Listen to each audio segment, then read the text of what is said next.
And we're live. You're tuning into the Cosmic Children podcast. I'm your host, Kevin. And today I have a fascinating individual in the studio with me.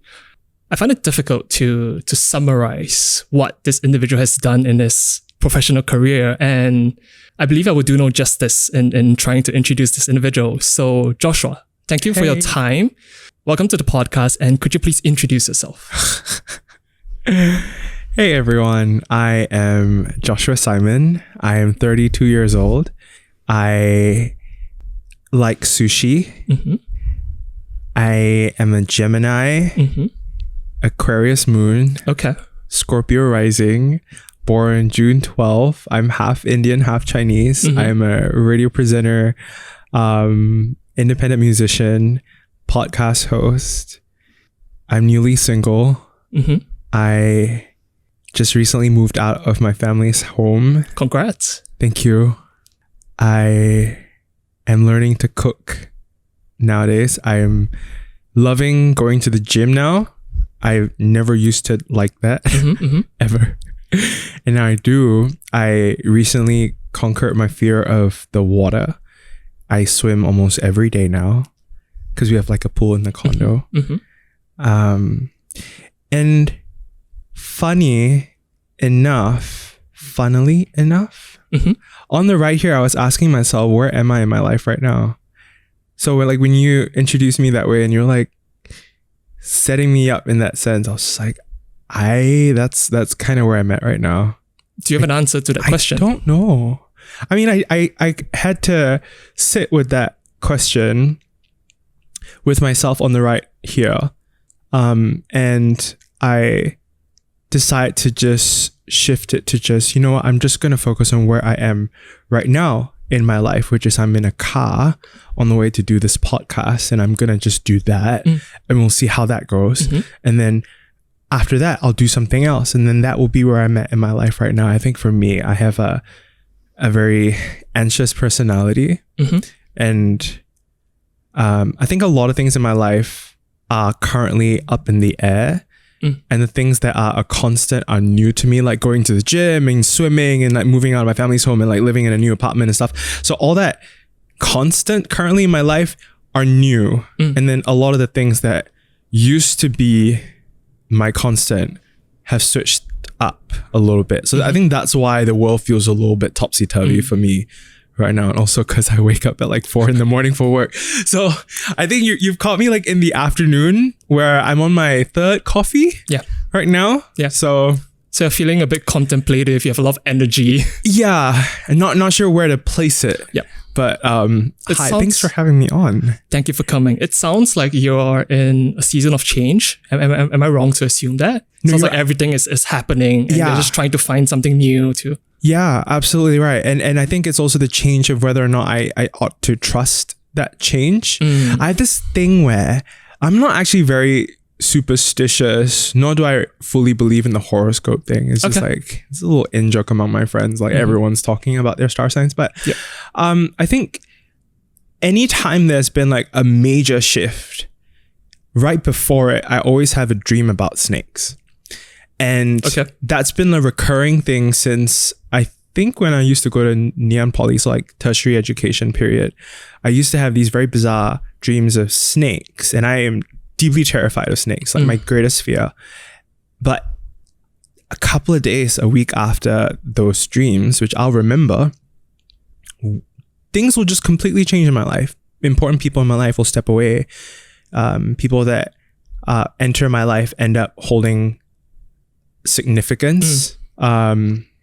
So the last time I had that dream, I was shifted from the night show to the morning show on radio. And that changed a lot of things for me. Like schedules and everything else, And then also my partner and I broke up. So it was just, right?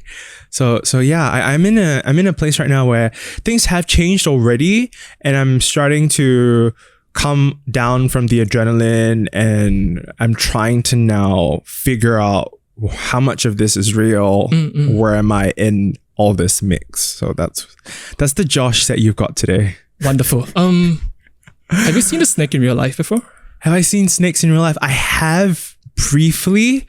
There was one time I went jogging around my family's home, like the neighborhood, and it's like a really harmless, man-made looking park where, yeah, they're real trees, but they're manicured to a point where you don't know if it's like, it doesn't feel raw or rustic enough, you know? There are like swings everywhere. And I was jogging and I almost stepped on like a red serpent. Oh, it was like a really thin red serpent. Yeah.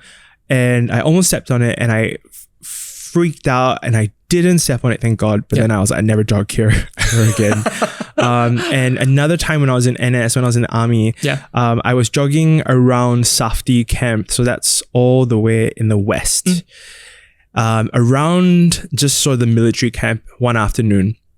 And I almost, like as I was jogging, like a few feet from me, there was like a slithering black serpent that slithered off into the grass. I just remember that. And when I was a kid, when I was very, very young, I don't know how young I must have been, but it was one of those like church camps in Sentosa. And this was before Sentosa is what it is now, where the whole like, is it manicure? Is it real? It's like a resort or whatever. Yeah. Right. Back then, as a kid, I'm not sure if you remember, but there was the monorail, which was also really rickety. Yeah. And a lot of colonial houses. So we would stay in one of these colonial houses for church camp, and there was a black snake that they found. And this lady who was working at the cafeteria came up with a stick, and then she managed to kill it. And then they disposed of it in the trash. It was a big black serpent. Sounds really graphic for someone to know this. Yeah. Also dramatic because Christianity, serpents, you know? So it was like... The story writes itself. Yeah. The devil tried to. So I remember that as a kid. And maybe that was what informed my fear. That and like, I think Christianity, right? Like that very first story in the Bible. Yeah. So what do you make of those dreams? Like how do you understand it? Like it being such a constant in your life? I've Googled it. Right? Because I mean, we all have dreams. Most of them we don't remember, and the ones that we do remember, we kind of like think about it for a bit and we let it go. But like when it's a recurring dream about snakes, I've had dreams about snakes where I'm holding a child and I have a husband and there are all these snakes around me and we're trying to find a way out of the room. Like the entire floor is covered in snakes, and I'm trying to save the kid, but I also want to protect my husband, and I would get bitten all over my leg. Like I remember that dream till now. So I've read up about what those dreams mean. I think they can mean either I'm sexually deprived. Okay. Or major changes are happening in my life. So I think it's the latter. Yeah, like shedding its skin. Yep. You know? Yep. And nothing ever kind of prepares you for it. It just happens, huh? You can only know when you look back. Yeah. I suppose you don't have any foresight into the future or like prescience or something. No. And I'm trying to make sense of that. Because I think when we all start off from school, right? So we all have that thing to look up to, that benchmark. Like, okay, if you're in primary school, there's the PSLE. If you're in secondary school, it's O levels. If you're in JC, it's A levels. If if you're in the army, you think of ORD. So there's always that thing that you're working towards, or that thing that you can anticipate. But I think once you have a job and things are stable enough, you don't know when those curveballs are going to come from, what those swings are going to be like, how it's going to impact you, who it's going to involve. So I think that's been like my confusion, I think, right now. So anytime I would have these dreams, it would just be like, but what would change in my life? Everything feels like a constant, and then life like reminds me that I have no control. Absolutely. And things just happen, and then I just kind of have to deal with it. It feels like an underlying, I guess, level of uncertainty. Yeah. Because whatever you just mentioned in the school system or in the army or in whatever, there is a level of certainty because you have a goal to hit, to go to the next level. Even in games, you go to the next level. But I guess in adult life, it's generally a backload of uncertainty because you never know what might come up. You never know who in your inner circle might have some issues and it affects you. Yeah. And it happens in the most creative, unexpected ways. You know, someone that maybe you met once or twice, or you could have checked in on them, and then next moment they're gone. Precisely. Like gone. Yep. So little things like that where they seem little at first, and then it happens, and then it becomes like a major wake up call. So yeah. What are your thoughts on being present? Have you always been? Because I think you started off the conversation, oh, I'm at this place. Yeah. I'm on the cab. I'm trying to look forward to this. Have you always held this particular framework of being present? Or did you have to grow into it? Or did something happen that shifted your particular perspective to being like this? There was certainly a catalyst that led me to that awakening, I think. I think awakening would be the best way to describe it from my experience. Because a couple of years ago, I had like a really rough period where I had to go to therapy because it felt like I could not open my eyes. Metaphorically. Physically as well. Interesting. Where I found like the tough days would be when it feels like I am like peering through my day, where I'm squinting through everything because my eyes feel very heavy. So that's when that would be an indicator for me that, okay, that's a bad day for me. And I was having a lot of those bad days back to back where things just didn't feel exciting in my life anymore. Everything just started to have this sort of blanket of dread over it. And so I went to therapy, and I did this thing called EMDR, eye movement desensitization reprocessing. And almost like instantly I woke up in the present where I was conscious about where I was. I think before that I was living in my subconscious for a lot of it. It's almost like I was sleepwalking. I think that's the best way to explain what that feeling was like. I was sleepwalking, and then I woke up, and okay, like this is me now. And I wanted to explore this because it was the first time I felt clarity in a very long time. So I booked a flight to Bali because I think it was a Friday when that session happened. And I booked an impulsive flight to Bali, and I sat in the pool in the morning. I woke up and I took all my clothes off, and I just sat in the pool, and the sunlight was just like shining through into the villa. Right, because you have your own pool in the villa. It's private, it's safe, and I had a beer in the morning. I don't like drinking.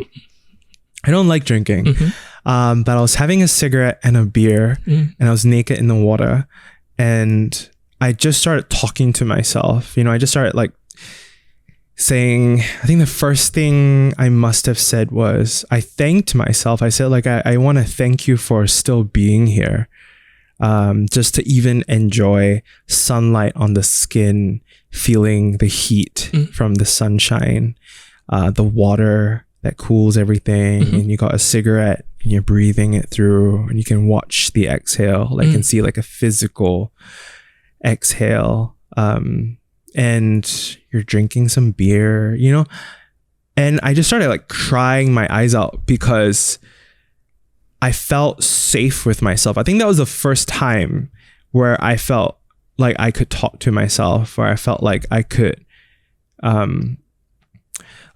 operate from an inner child with a parental side of me also taking care of me. And I think for so much of my life, I was relying on other people. I think I was relying on trying to find happiness by showing my parents that like this is it, like, I can provide for myself, like I wasn't chasing things that were gonna lead me down a path that you'd be disappointed with, or like in relationships I wanted to obtain some trophy example of a relationship so that I can say that I'm in a good place, or in my career I would have hit all these accolades and gather all this to create this legacy of mine, to be able to say, okay, great, now I've done that, I've succeeded in that. There was so much riding in all these different aspects of my life where this time round I could just be naked in a pool, and no one has to see it. no one has to know about this, and it was just me, and I felt very safe with myself. So to your question about being present, from that day onwards, I started being a bit more, I wouldn't say a bit more, but I started feeling present, where even if I slip, like earlier on in the cab, I'm still able to talk to myself and parent myself and be a therapist to myself and try to save myself. Because initially I thought, okay, after this transformative moment, my entire life will never be the same again, and I'll always be this new version of myself. But so much of my life has been lived with these bad habits, with these tendencies to behave a certain way.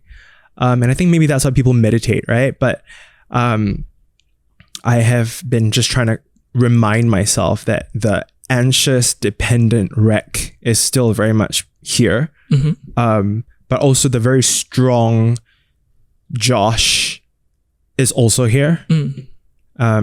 Everything's within you. Yeah. And I am also still figuring out how to navigate as one. Because there are some times where I feel like I'm more one than the other. And I make decisions from that side of me. What do you mean by that? There are many times where if I'm not careful, Josh will just be this anxiety-ridden, crippled with fear person going about his day, fucking up and feeling lost.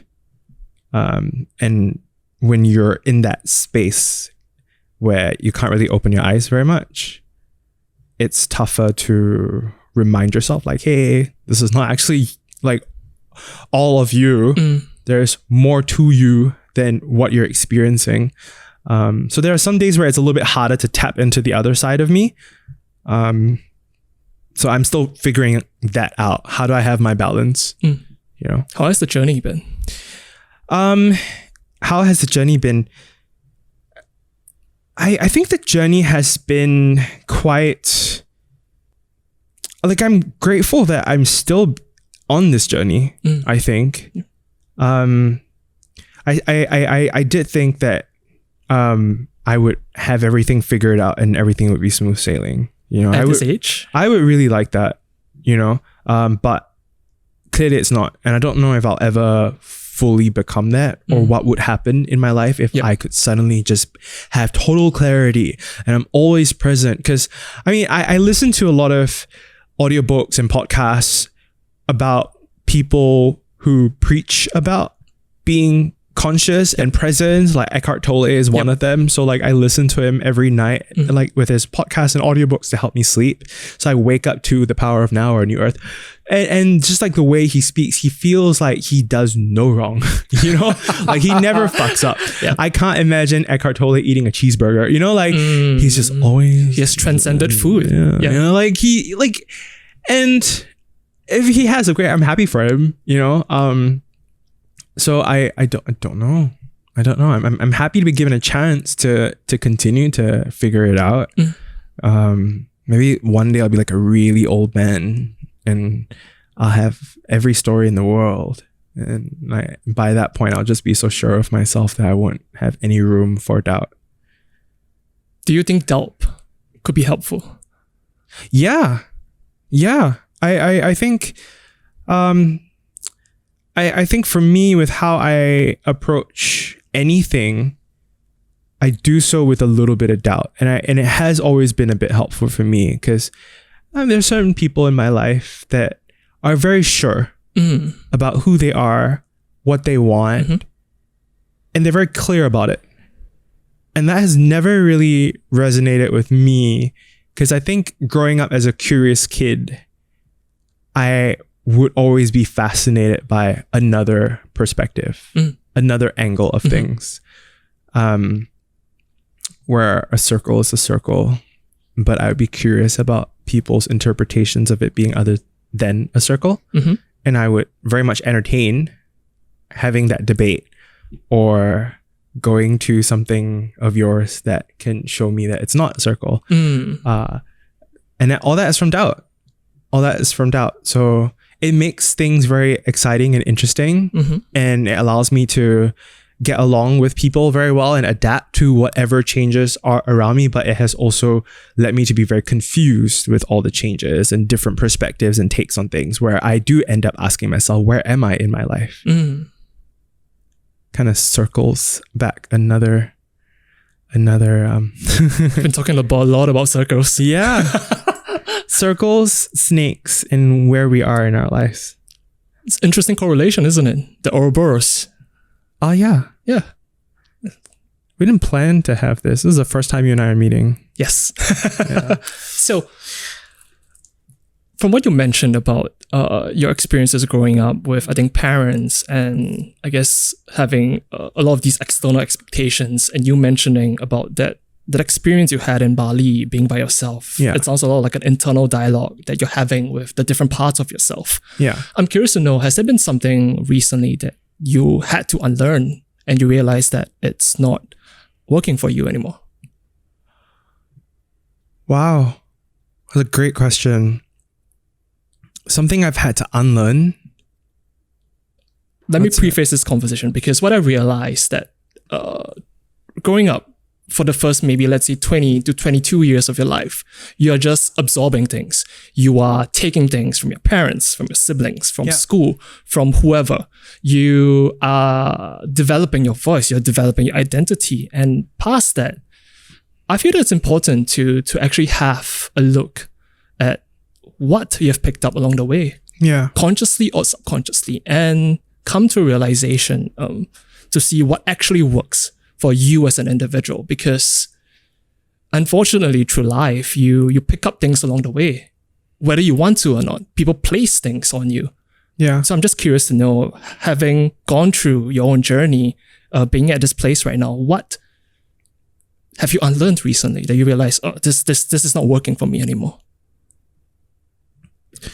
I have actually been mentioning that quite a bit among my friends, about how, I mean, we just came off Pride Month, and the thing I was always saying was, in order to unlock my pride, I had to unlearn my shame.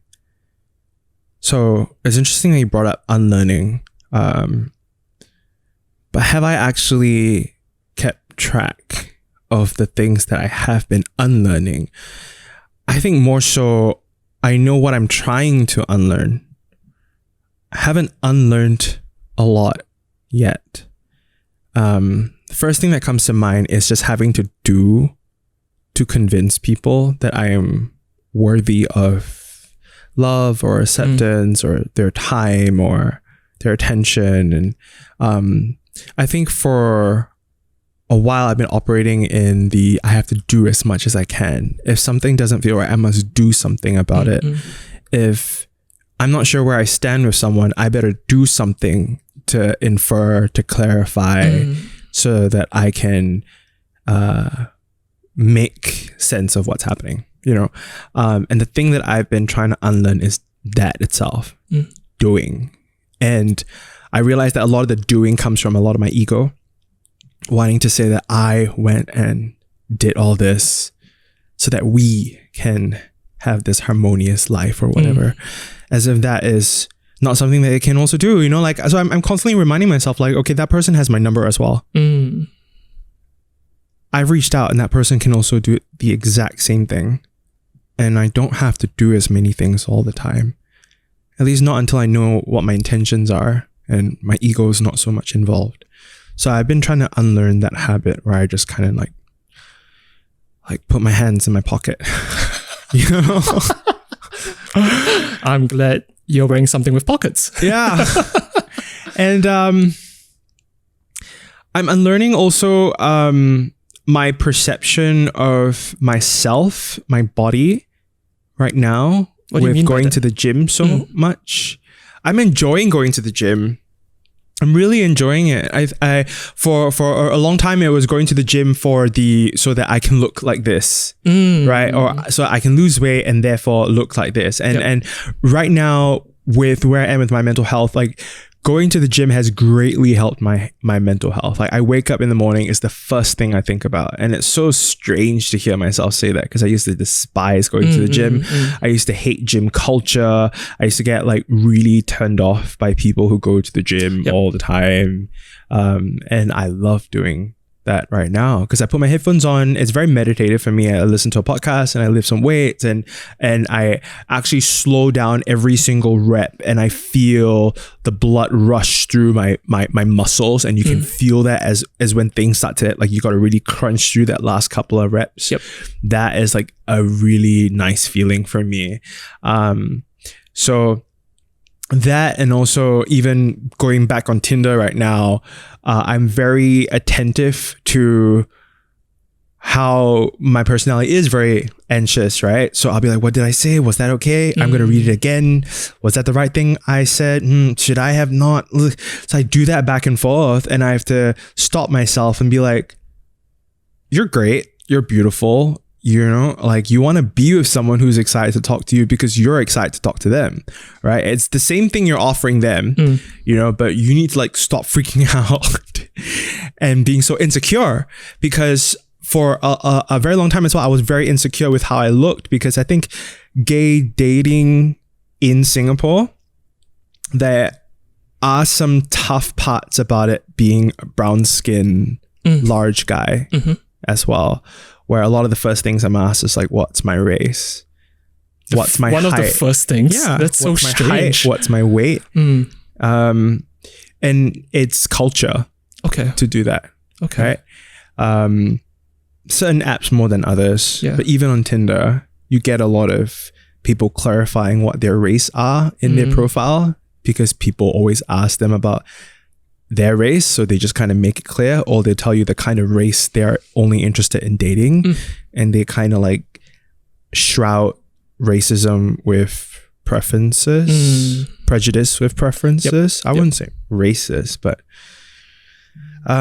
so for a while I used to not feel good looking, where I felt to compensate for being brown skin, I would have to have a really fit body, or I would get compliments like, you're pretty good looking for like an Indian guy. Man, okay. You know? Sounds so terrible. Those things are, I mean, we're talking about unlearning things, right? Yeah. Those are things that I'm starting to unlearn as well. Because like when I traveled to the West, the adoration, I think I get very different feelings. It swings the other way. Completely other way.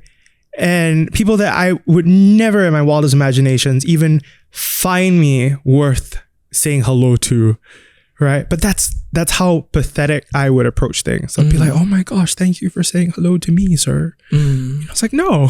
So I'm trying to reclaim that for myself, where like I am good looking, but I also don't have to like prove it to anyone, nor does it have to be sort of because I'm good looking, therefore you must talk to me, or therefore you must be with me, or go on a date with me, or whatever, you know, like so I'm reclaiming that aspect where I'm like, okay, great, I'm good looking, and that's it, full stop. Yep.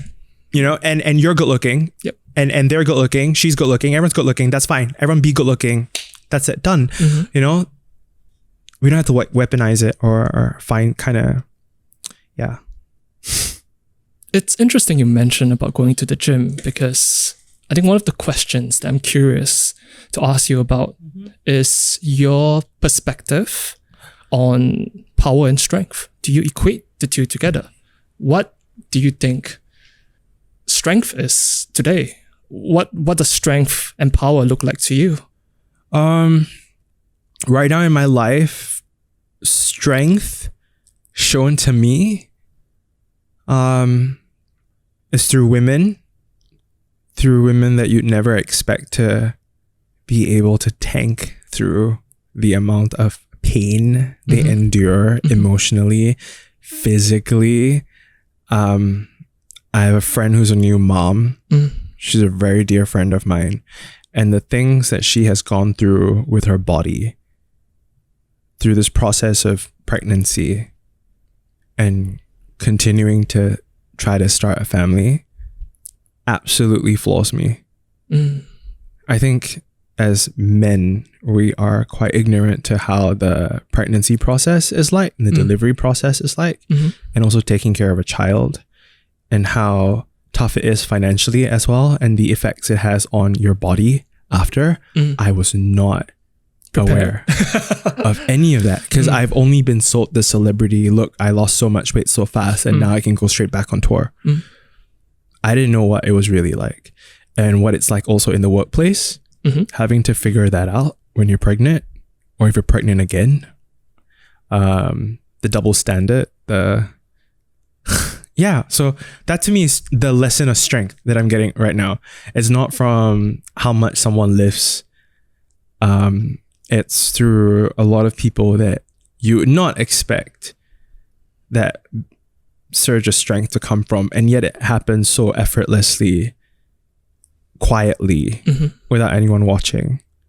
So that's my lesson of strength right now. And when it comes to power, unfortunately, the example of power that I'm getting right now in my life is through people with positions of power who don't seem like they ought to have those positions or authority to make those calls, yet they're doing so. Because I think as kids, we look up to our parents, we look up to our teachers, the world with big eyes, right? So we think we don't know. We're constantly told we don't know anything. That's why we're in school. But the parents, the adults, they must know everything, right? And someday you go into the workplace and your boss will be the master of their craft. They are the greatest in this field that you're interested in. And then you go into the workplace and then you realize, oh crap, I'm an adult. And I don't think these people with positions of power know at all what they're doing. And I feel that way more and more now when it comes to politics, pop culture, when it comes to the workplace, where you have a lot of people who are able to have the resources to really make a difference, to either reward incredibly talented, hardworking individuals, but are not. I think that is the lesson of power that I'm getting right now, where it's just like baffling, where I'm like, you should not have that kind of power. Why do you think that is? Because I think, I think it's people who accidentally got into that spot, either because it was passed down to them, and these fools meet other fools, and they're like, it's a company of fools. And like, I'll give you a job too. So it's nepotism. And golf. They golf together. That's the main culprit, golfing. So they go to golf together, and then they decide to give each other positions of power. And then you scratch my back, I scratch yours. And then they don't know what they're doing. So they're just going to hire a bunch of people who are very capable, and they're under them. And these people are not getting creative fulfillment or the benefits to really shine. And then these people are now looking upwards, going, I thought you guys were the masters of your craft. That's why I thought going into this field that, so I think that's my I'm not like insinuating or linking this to any specific aspect of my life that I'm getting it right now. But I think across it, I'm getting that reaction from it. Which is fun. Because it helps me to not take life too seriously, I think. Because the alternative is to be completely lost by it, right? Lost in the sauce, or just be a total nihilist about it? What do you mean by that? That too. Right. You can do the whole bagel thing with being sucked into a bagel, right? So when I watched Everything Everywhere All at Once, that was my feeling. I connected to Jobu Tapaki because I was starting to feel with what I'm feeling about the world and sensing about the world when it comes to power and who has those power, who's been wielding those power, that power. I was starting to feel a bit nihilistic about everything. And then I tried to soften a little bit because that was like the goal of the film. I think by the end was to show how love can like cut through. And now I am kind of like, fuck it, this life is so silly. This world is so silly. And I do wonder if there is an alternative where You know, there are some good people out there with positions of power and authority that are able to say, hey, we see it too, and we might be able to start a revolution. So I'm intrigued. Currently just kind of like dicking around. Yeah. Do you feel like you would personally want to do something to shake up whatever you just mentioned? Do you feel like you have the agency or the resources to want to try something? That's a very interesting question, isn't it? Because it's like, if I had all the power, the money in the world, would I end up being the very thing that I fear and despise, right? Would I end up the villain? You know? Like, I'm curious as well, because if we're talking about, earlier on being present and having most of our life spent a certain way, mm-hmm. and how easily we can slip up because it's habitual. If I were to be a multi-billionaire tomorrow, and I'm able to go to all my friends who are feeling this exact same way, where they feel creatively unfulfilled, they want to do more, they deserve more, but they're not able to do that because they're hitting the ceiling in whatever aspect they are in their life, and I get to pull them out and do something with them and create with them, I wonder if I'll end up abusing it as well, because that's all I've known, you know? That's one possibility. Well, it's one to consider. I don't know if I would want that kind of power, you know? Like, I have this thing where my friends and I would sit around and we ask ourselves, like, if we were to strike the lottery tomorrow, right? What would you do? What would we do? And my answer has always been, I will book a flight, not from the money from that lottery ticket, not from the winnings. I would go to Japan first with what I have in my bank account. I wouldn't touch that money first, right? I'd go to Japan and just sit with myself for a while, and then figure out, what do I want to do? Just like complete silence, no one interfering. And then I'll meet with a few good people and hear what they have to say and what they would do. Chances are I wouldn't actually spend a single cent until I know for sure, because I think I'd be just too afraid to fuck it up. And there's the possibility that you might be trapped. Yeah. Because you don't want to fuck up. Yeah. I had a big paycheck once that came in an actual check. Mm-hmm. And I was so afraid to touch it or use it. Interesting. So I kept it in a little plastic bag. Okay. And I like hid it among a bunch of vinyl records. Okay. Because I didn't know what to do with it.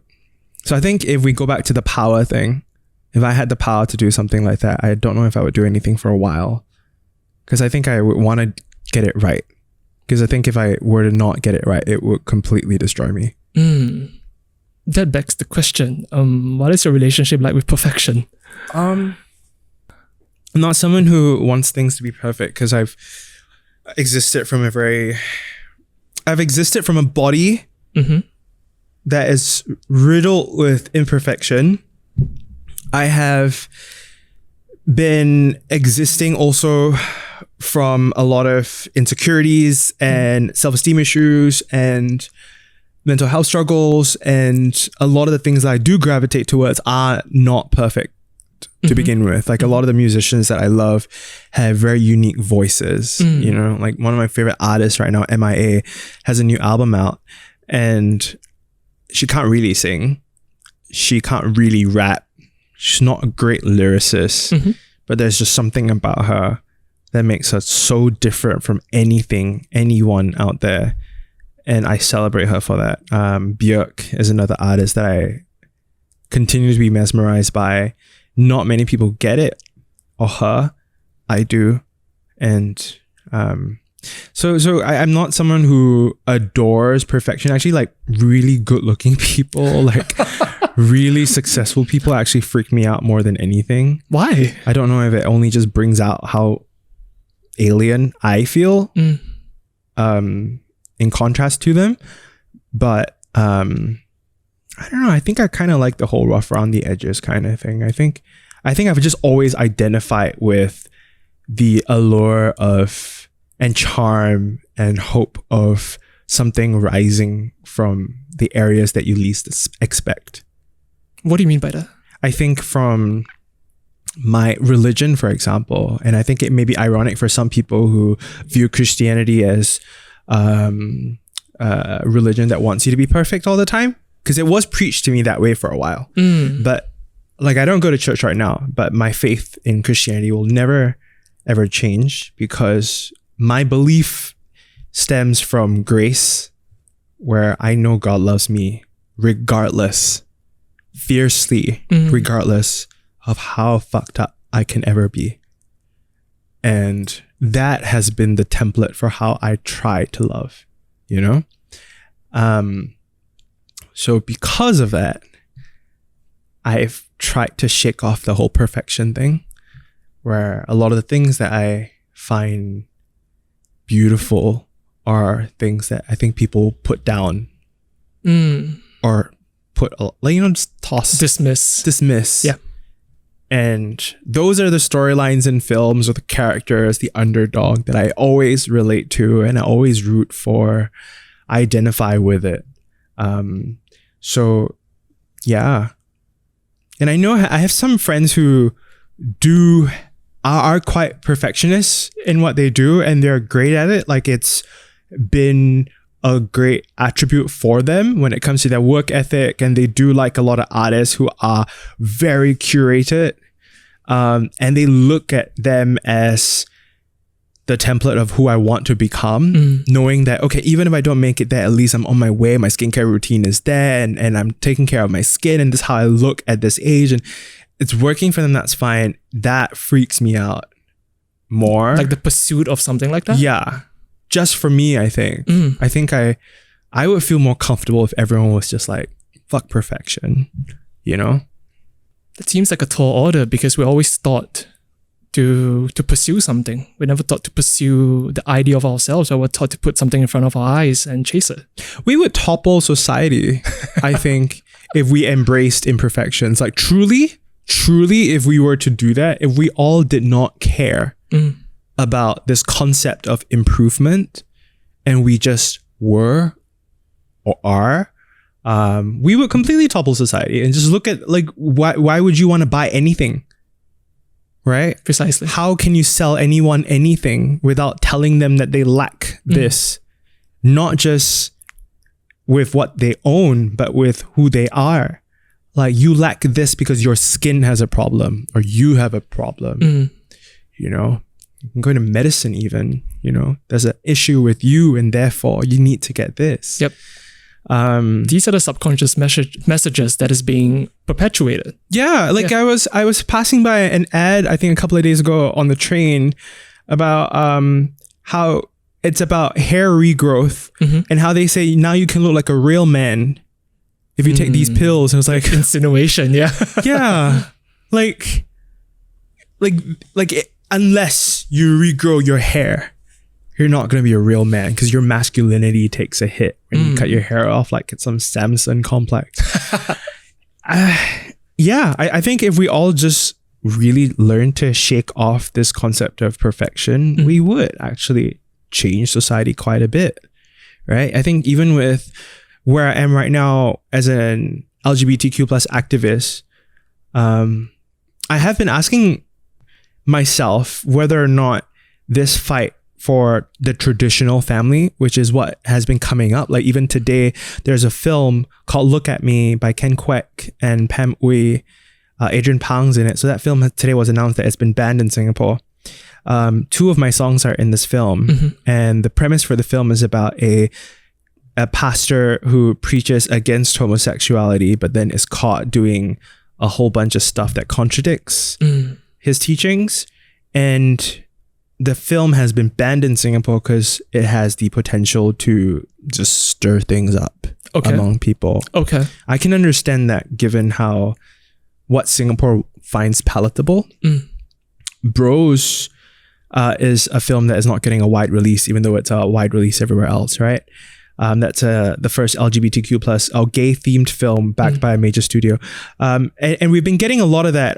Vogue Singapore this week as well, not getting their license renewed because they're advised once again sternly to not promote homosexuality, transsexuality, I think that was the word they used, and anything under alternative lifestyle, because they're always putting that against the traditional family. Or the idea of the traditional family. Yeah. And what does that mean, right? Is this us freaking out about Singapore's population? Like, we want the population numbers to go up, and therefore this is the priority. And they think that with more visibility of LGBTQ plus people, that because of that, straight people are now under like threat. Like they're threatened by it. Like, it's a very strange crusade. Yeah, like their sexuality itself is threatened by it. What is it? Is it the moral structure of what Singapore is supposed to be, like the mock-up of it? Like, what is it? Or is it because they believe that the perfect Singaporean is a certain type, where they get certain grades, they look a certain way, they experience certain things in their life, they're put on this sort of conveyor belt, the Stepford Wives conveyor belt. And anything that is different from that, not only do we fear it, we scratch it out, right? Because our stories are being scratched out. They're not being told here in Singapore.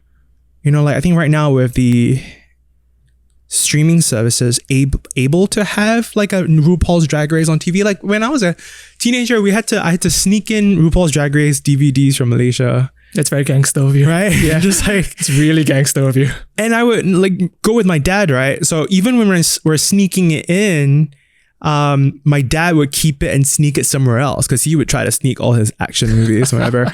But I wouldn't want him to see RuPaul's Drag Race. So I would buy from a bunch of DVDs from a store, and then I would take out the sleeve and the disc and put it and hide it inside another disc and another sleeve. Or I would throw away the sleeve and just put the disc in there. Just to watch RuPaul's Drag Race. That was the only way I could watch any kind of queer content, because for a very long time, any kind of RA or R21 films mean you don't get a home release. So like in Singapore, you'll never find Kill Bill Volume 1. You'll find Volume 2, never find Volume 1, because it's been R21. So now with streaming, you can very comfortably watch it on Netflix. So we have representation there. But what about our own Singaporean story? So that's why this Ken Kwek film is very important, because this film was made for Singapore, for Singaporeans as a mirror. But now it's doing very well in film festivals in the West, which is very ironic, because our image of what Singapore is now only being shown outside to other people, which does a great disservice to us actually improving as a culture in Singapore. And despite the announcement of the repeal happening, we don't know how much of that is actually going to change things in Singapore. Oh dear. Yeah. So this is another example. Like, all these stories follow what we thought was good news. Because I think, Singapore has this idea of like, this is the perfect type of Singaporean that we want to say represents our country. Yeah. Perfection. I'm curious to know, having been in Singapore for so long, how do you feel about it? Conflicted. I think for a very long time I've been conflicted. I think since I was a young kid, I think also growing up watching all these Disney Channel, Nickelodeon, and learning how to speak through TV, right? I think a lot of my language skills, I guess, came from just imitating people on TV. I would watch a film over and over and over and over again, and I would memorize the lines, and I would repeat it to myself, and I would record it in a tape recorder, and I'll play it back to myself and try to sound as much like the actor as possible. Like the cadence and the tone. Yeah. Okay. And that's how I can pick up like all the different accents. And what also happened subconsciously was I thought I was American. I thought I thought I was American. I thought I was Lizzie McGuire. I thought I was Hannah Montana. I thought I was Elle Woods. That I'm supposed to go to America. That I was born in a country that I don't belong in, and just like all these storylines, I will end up by the third act in New York City and my big break. So I always aspired to that. I never got that.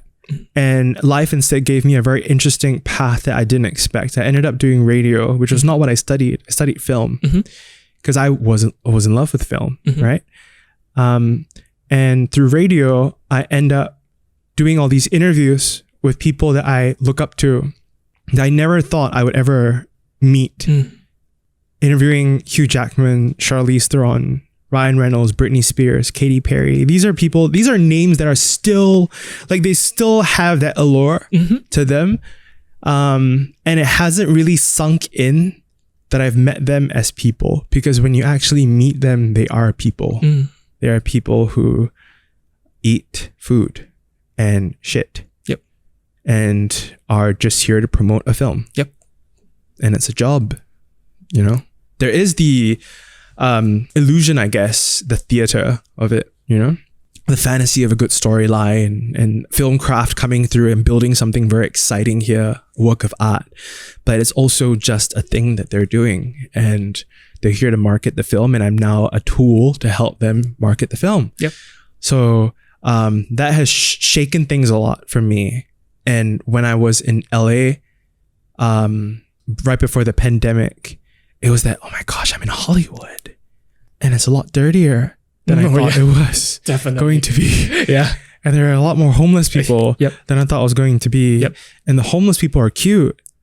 Like, a lot of them were like actors. A lot of them came here to be models and actors. And they're very young, and they're on the street. It's a side of LA you don't get to see. Yeah. And that freaks you out. Because I would have done the whole go to LA with $8 in my pocket kind of Madonna story, you know? Like, I would have done that, and I'm sure a lot of them did as well. Just like me, watch TV. You get sold a dream, basically. Sold that, traveled to LA or New York, and hustled, sacrificed, and ended up on the streets. And I hope that things change for them, you know, but it sucks you in like a black hole, like a whirlpool. And very few actually come out of it. So, and I think also just being gay, you get told that often, especially in the comment section, like, go to America, right? Like, all these, like, Singapore isn't for you. Yeah, like, being gay is a Western thing. These are Western values. Don't come in. And we say that. It's printed on the papers all the time, you know, like, don't interfere. This is Singaporean culture. These are Asian values. These are Singaporean, like, this is the Singaporean traditional family. Please do not invade it, you know, like, taint it with your Western ideologies or modern times or whatever, you know, like, yet somehow we are so quick to assimilate with the West when convenient, or when we require any kind of help from them. You know, like, Singapore wouldn't be where it is right now if it weren't for the West and the Western influence, right? But, like, being gay has nothing to do with the West, you know, but the template of activism, the coming out stories, the inspiring examples of representation has come from the West for sure, because they've had their fight and their history, and many of them have come up to say, I am now proud of who I am, and these are positive examples of who I am. And it took a lot of brave people to distribute that, because it wasn't that long ago that what we're feeling here was what was in the West as well. And then that made its way to Singapore, and then that inspired many queer people who have always been queer to realize that, I'm not going to be quiet anymore. I'm going to put my foot down and say enough is enough. So that is the storyline. So to answer your question, sorry to go on like super long tangent. My relationship with sort of my nationality and what that means and what home is for me, right? The way I kind of look at it is, I will go when there's no reason for me to stay, and nothing will ever want me to stay. Like, I would not be able to stay. It has not reached that point yet. So far, it's been, yes, a lot of things feel like it would be easier. Dating someone, falling in love, maybe people finding me cute or attractive would be, chances of that happening could be a lot easier if I were to fly away. But there seems to be some work that needs to be done here, and I'm going to just do that for now. So I started the SG Boys podcast. It's an LGBTQ plus teen podcast. So that's something that I'm doing right now. And it's been helping some people. And it's also been a vessel for queer content to be promoted when other media outlets shut their doors on them, like Bros. I was the only person in the entire press screening.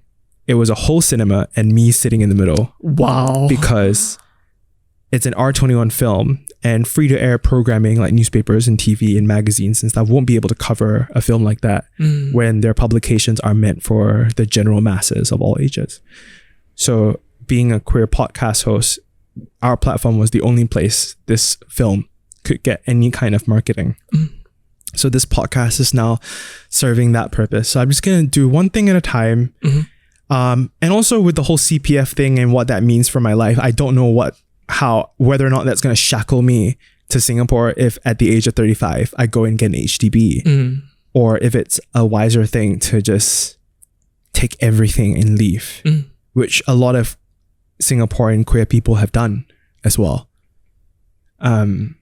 because they are just too tired to want to get into this fight. It kind of bogs you down, doesn't it? Yeah. Yeah.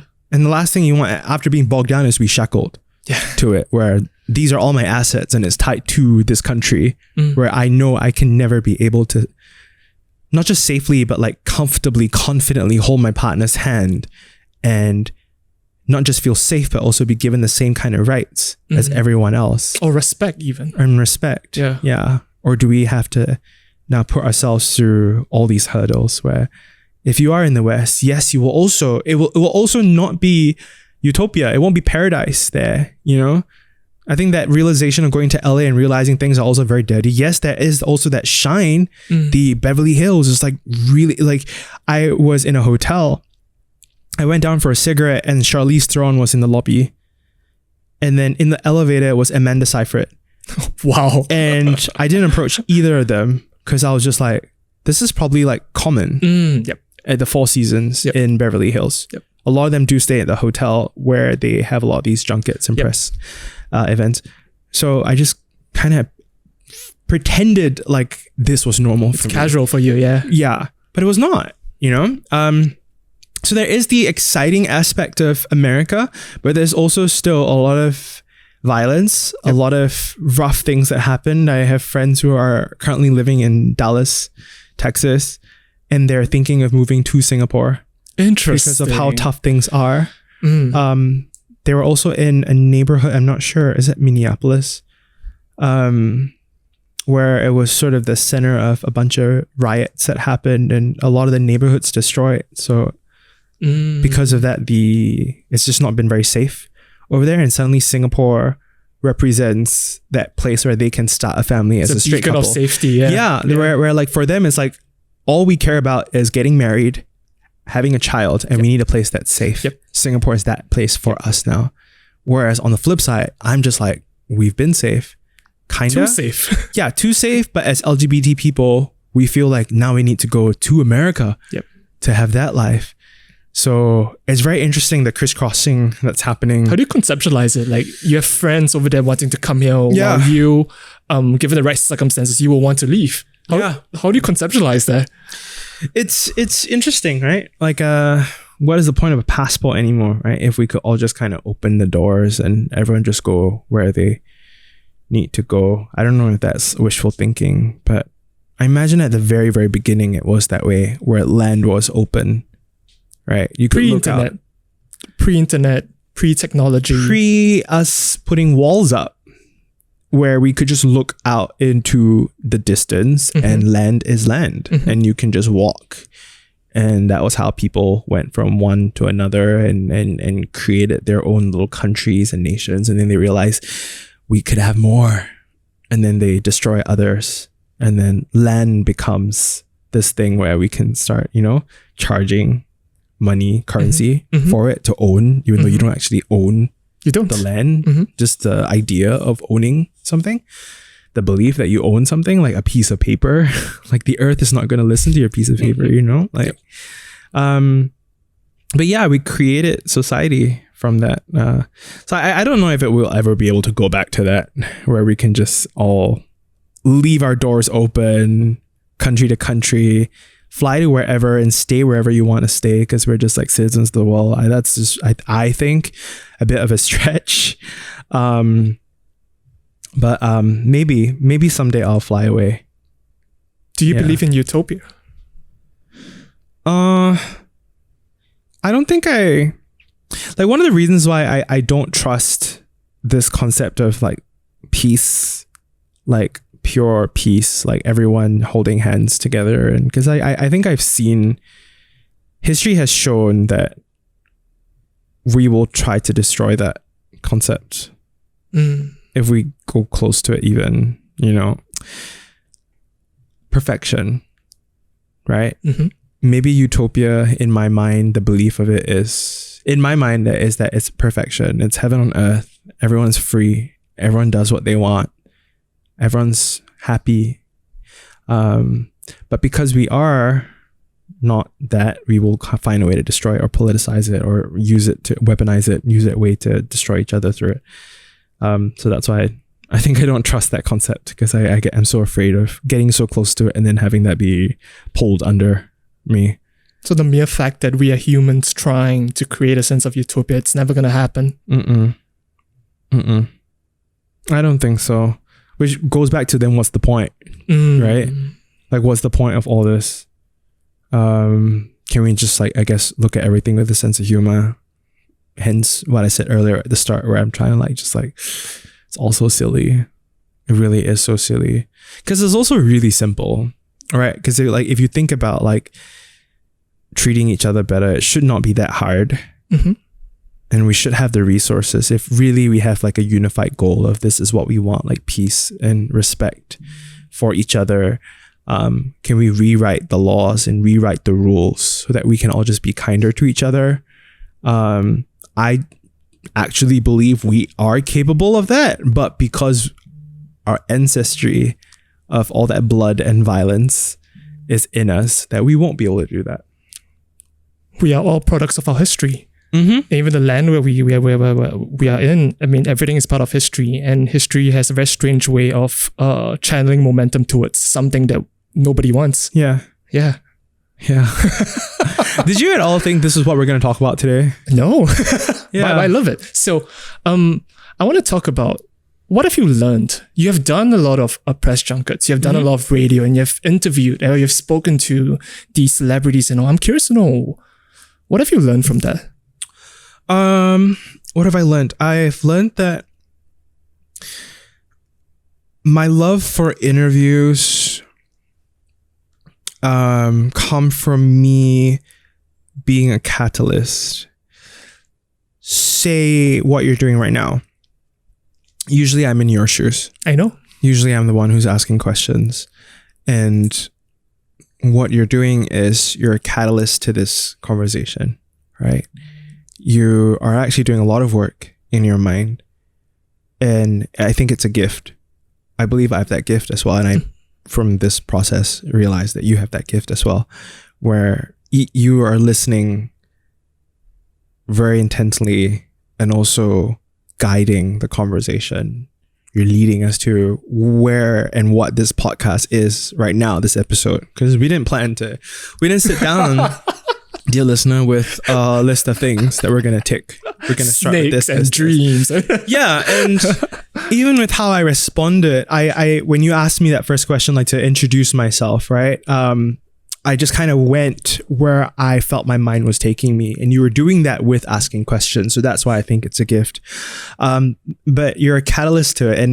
And it's more important actually for me not to answer to you, but for me to answer to myself. Exactly. That's the thing that I've realized with doing all these interviews, that whenever I ask a question, I try to ask a question for the people that I'm interviewing so that they can hear themselves answer that question.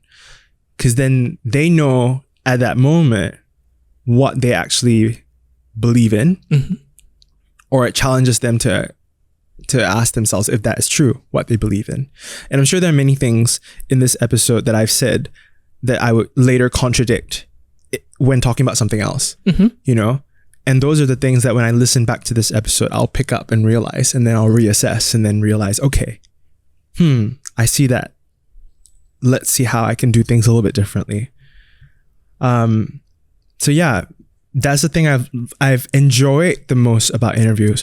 When I watch these people that I interview process the question that I'm asking, say something, and then they're listening to themselves say it. and then they're hit with, that is what I think. Interesting. That was the last time I was at home. Oh yeah, that is my favorite food. You know, like I like that. And I like being a catalyst to that happening in that person's mind. It's like vocalizing your inner thoughts, right? Yeah. Yeah. I take a lot of enjoyment in that. And like, I would want you to feel that way about yourself being an interviewer on the show right now, where I didn't plan to have all these conversations today, but it's going to now shape the rest of my day. When this podcast stops recording, I'm going to go out to do whatever I want and hang out and meet whoever I want with the experience of having had this conversation that I may not have had if it was a different interviewer, you know? So that's the power of the interviewer. And I have a lot of respect for that craft that I feel is very underrated, especially in Singapore, where you don't have a lot of focus put on the interviewer. What does that mean? You look at the newspapers, very often we don't look at who is the writer behind the article that you're reading. You're reading the headline and the tone, the structure of the article, the words used has very much been, you know, dictated from the start. Like, this is the kind of language we want. Less opinion, more just give me what's happening and that's it, punch out. You know?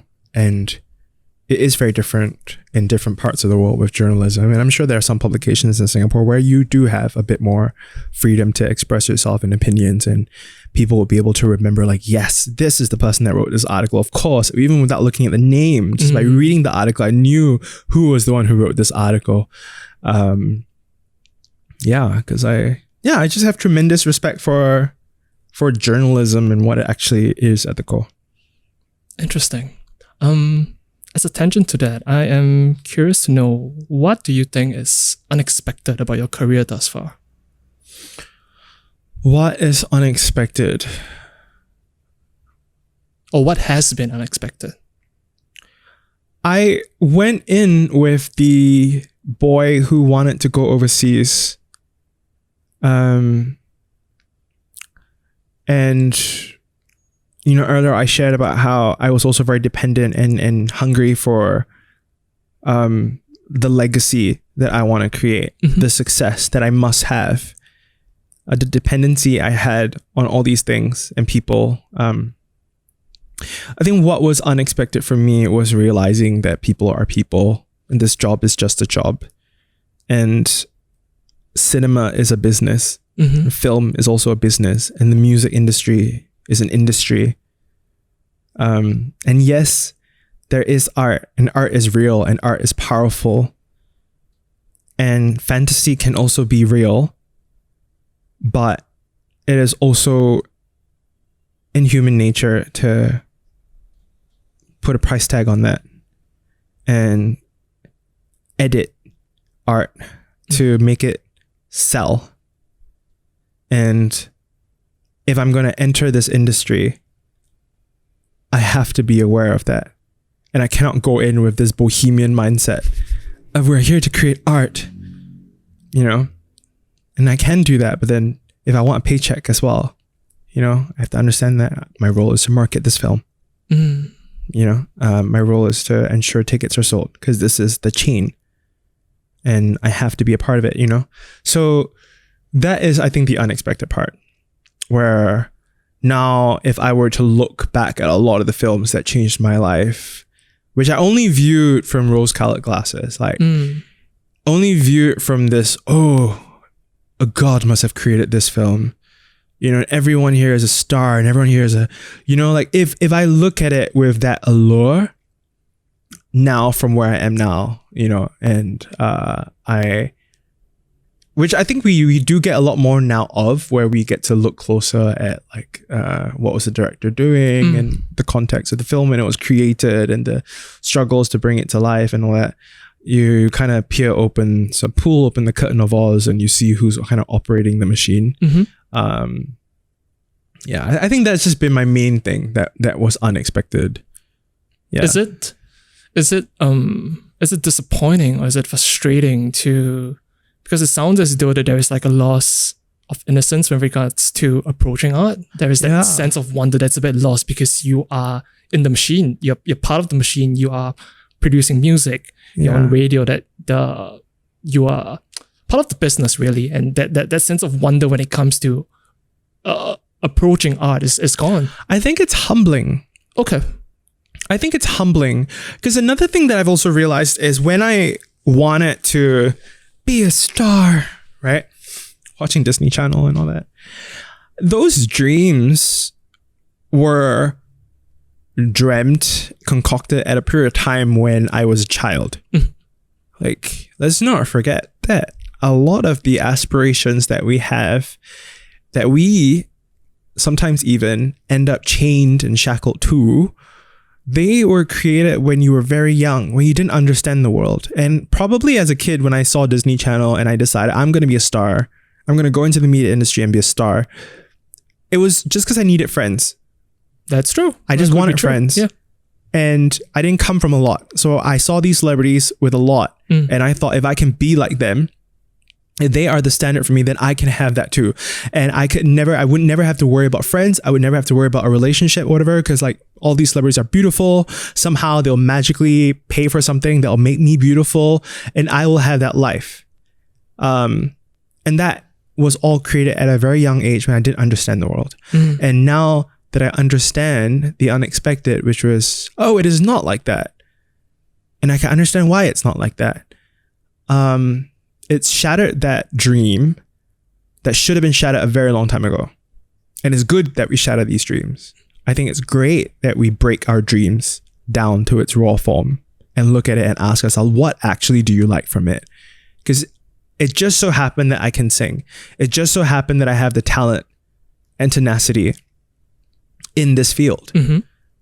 But can I not just enjoy writing a song, singing the song to a bunch of friends, and then just tearing the lyrics and throwing it away?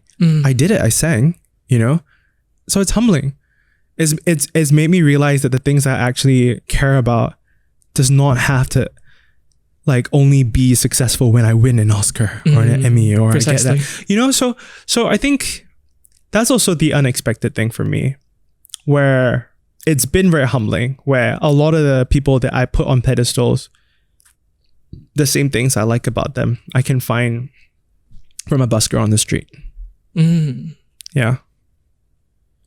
So, innocence, I don't know if it's sort of losing the innocence, but it's actually kind of a wake-up call of like what the world actually is like. And the focus that we put on celebrity culture and all that is actually like way overrated. And something that you have to look away from or to change your perspective on. Yeah. You have to like learn to see through it a little bit. Yeah. I really like what you said about kind of distilling down these careers and these dreams that we have, because I think that is quite understated. I think especially in Singapore, you're kind of expected to quote unquote know what you're doing at let's say 18 or like past O levels or something. You go to a poly, you go take accounting or whatever, and you're kind of soft locked into that. Like you go to uni, you go to the school, and I think going back to what we mentioned about the career path of a Singaporean, like anything past, let's say if you drop out of a poly and you go do something else, that is kind of quote unquote frowned upon because it is unconventional. Yeah, and that is less looked upon with favor as opposed to someone who goes through the system and gets that degree and gets to get a job in a corporation or something. Yeah, I think it's important for anyone listening to kind of identify and to sit with yourself to see, why are you doing this?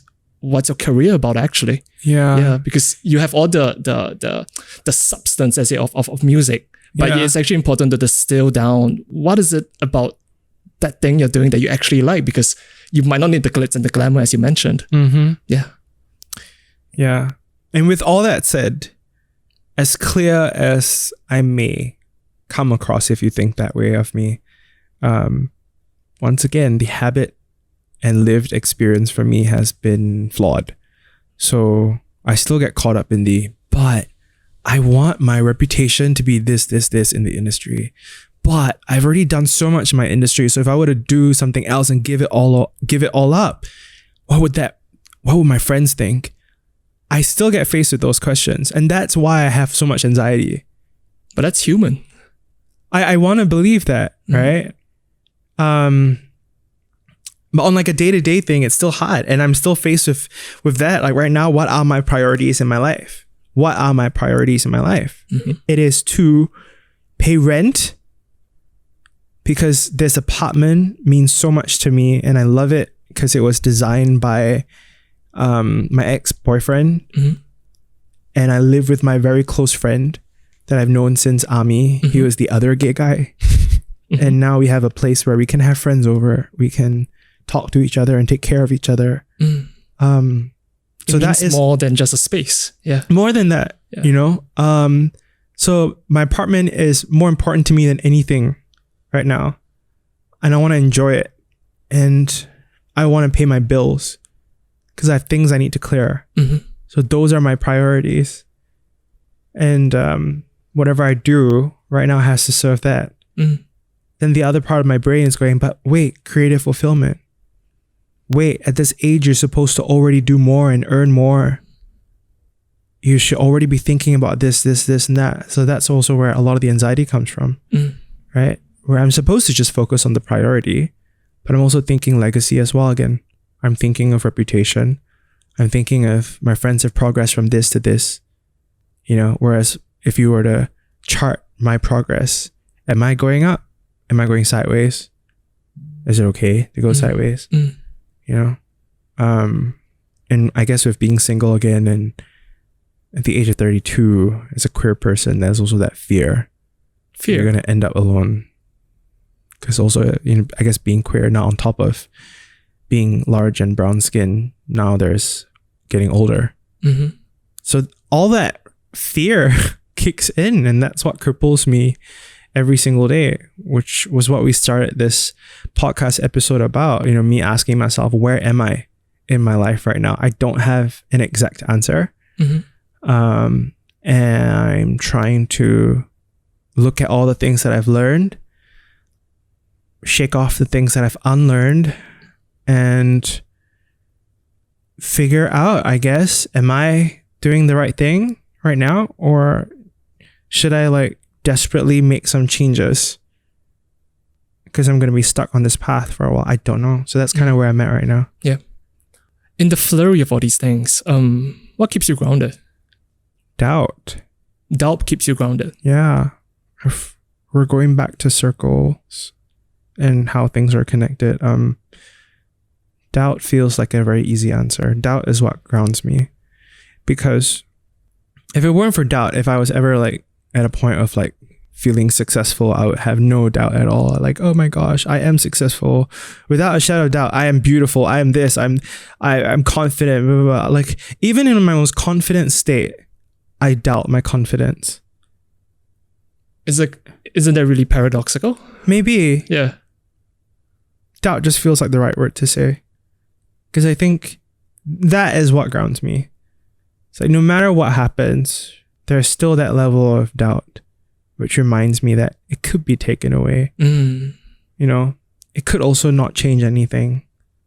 So just be calm, I guess. So what remains at the end of the day, isn't it?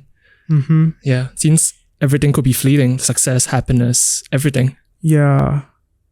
I mean, I don't know if there's another word that's like doubt. Maybe it's the awareness that what you've obtained is not as important as well. Doubt just feels like the word that I know, but doubt, I'm also aware, has a level of fear attached to it. And I don't want to say that I'm always that fearful, or say like that's what grounds me, a sense of fear. It's not healthy, I don't think, to be grounded by fear. It depends on how you're utilizing or using that fear. I've always felt that there are very surface level definitions of, let's say, what fear, doubts, ego, what all these are. But I've always felt that ultimately these things are still part of you. They are facets of you that I like to believe will ultimately help you achieve or push you towards what you're meant to do at that particular point in time. I think there's no point in trying to be without fear. to resist, because I think it's ultimately a losing battle, because it is internal. Yeah. It's not external. If your fear is external, that's a different thing, but ultimately everything is internal. Yeah. No one can see what you're struggling because it's all in your head. You are perceiving the different facets however you want to do it. Yep. So I think the easiest, at least how I perceive it, they're just different facets of me trying to push me towards something greater. That's what I believe. I think that's a very simplistic way of looking at it, but in that sense, you can have conversations with it. Why are you feeling like that? Why are you doing this? What is it that you actually want? Yeah, it's like you try to personify, or at least I try to, like Inside Out, you know that show? A little bit like that. So when that show came out, I was like, other people have the same idea or the same concept. It's like, oh, it's cool. Yeah. Because I'm sure you realize as you listen to people talk, some of the most successful directors or actors, they suffer from imposter syndrome. And when I think about that, like someone of that stature is suffering from that. All the more someone like me would suffer from the same thing. So I feel like there's no point in trying to eliminate it unless it is having an adverse effect on your life. And in that way, you kind of have to take a look at it. Why is it having an adverse effect? What is happening? What are you thinking? Are you spiraling down a certain train of thought while there could be like 10 other trains of thought that you could think about? Yeah, I think that is really important. And I think it's an individual journey. There is no hard and fast rule about it. Someone like you mentioned about your experience in Bali, someone has to come to that place of synchronicity where everything's aligned just at one moment, and you have that, something's different. Yeah, that experience I haven't thought about in a while. That Bali moment, that I think should be what grounds me, because I went to therapy because I was suicidal, and people didn't know that I was serious about it, and I had planned it out, and I was dating someone briefly at that point who understood that there was nothing he could actually do except tell me to actively try to get help. So he was the one who said, please go see a therapist. Just before you do anything, I won't stop you, but please just go see a therapist. So I did. And that was the reason for that. So I think the Bali moment was very important for me. When I said that, the first things I said just to help you understand why I said I'm grateful that I'm here to just enjoy the water, was because by that point I would have, if I didn't go to therapy, I would not have been there. So that moment in the pool was me saying something as simple as just enjoying sunshine and water, a cigarette, a beer, being completely naked, that having to do with no one, that not being sexualized or anything. It's just being as I was in that moment. Just enjoy the moment. Simple as that, is enough. And the enough word is very key to that story, where I don't need someone from here on to hold my hand, because I will hold my hand all the way to the grave from here on. And that is a reminder to myself, because I forget that moment sometimes. And I get caught up with all the other questions and things that I want for myself. And the most humbling example of it, I think, would be the fact that I would not be here right now if I didn't just try a little bit. Because actually, if I think about it, everything from here on is a bonus, right? Even feeling pain or anxiety is a bonus, because the alternative would be to not at all. Yep, precisely. So every piece of sushi that I enjoy, every bit of stress that I get already is a blessing. I'm processing all this in real time, by the way. I'm not saying this in I see things now. I am seeing things now. So I'm trying to. That was great. I think I think that's the journey we're all on, isn't it? There is no one moment of transcendence, because you would feel like you attain some level of insight, but the next day you're waking up and you're feeling the physical sensations. You're getting bombarded by emails and stuff like that. You're brought back down a peg. Yes. But it's this constant reminder that you are enough. At the end of the day, this word enough is it's so nuanced, and depending on the tonality of how you're talking to yourself, how patient, how kind you are to yourself, it means so many things. Yeah. It's like the Matrix. A little bit. Right? Yeah. Well, but you are the architect and you're Neo at the same time, and you are the machines. You are everything. Yeah. Sorry, just to bring up Matrix only because I only recently watched the Matrix. The first one? Yeah. Okay. Well, the sequels as well, which were dreadful. Yep. But I only recently watched The Matrix in full with the brain that I have today because it came out 1998, 99? I was 9 years old. Do you get shit on by your friends that you just watched The Matrix? Oh, I get shit on by my friends for not watching a lot of films that I think a lot of people have seen that I have not. Okay. I mean, I've seen a lot of films that my friends have not seen. Yep. But The Matrix was one of those movies that I thought was going to be one of those mindless action movies. Okay. I knew the soundtrack had Prodigy on it, and I really like Prodigy. Yep.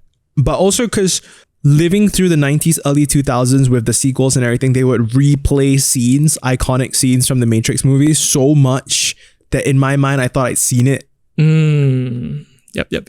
Like the bullet dodging sequence and all that. So I was like, I've already seen all those scenes. What's the point of watching the movie? Then I did. And the philosophical... Did you like it? Loved it. I think The Matrix is in like my top 10 films now.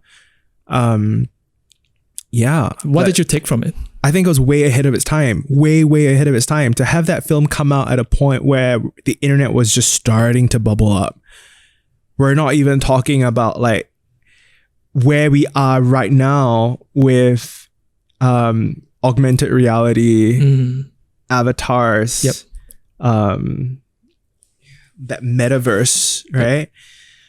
But this Ready Player One view of the world where there's you and then there's the you that you create. Yep. And then there's the currency that's not real and it's digital, and we're living in it now. But I brought back The Matrix in that sense where we can learn all these things about the machine, but then we go to sleep, we have a bunch of dreams about snakes, and then we wake up in the Matrix. We wake up as Neo going to his office job, and we forget that we've seen through it already. Because the world looks so pretty and exciting and delicious. And you're tempted by it, and you have to be in it, you know?